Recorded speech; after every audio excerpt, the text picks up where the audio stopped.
Salom, ismim Lucy Collinson, tos sohasi fizioterapevtiman.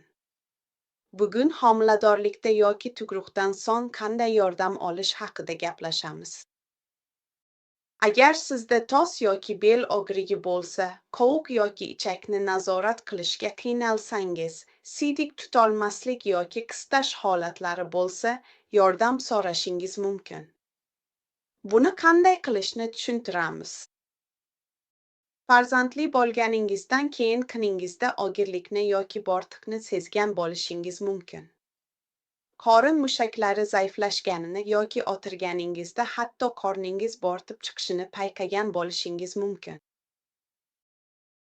Tug'ruq paytida oraliq sohasida 3 yoki undan yuqori darajali yirtilishni ham boshdan kechirgan bo'lishingiz mumkin.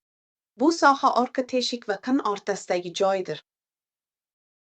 Odatda oilaviy shifokoringiz, doyangiz yoki fizioterapevtingiz sizni yo'naltirishi kerak, ammo agar bu bajarilmagan bo'lsa, o'zingiz murojaat qilishingiz mumkin.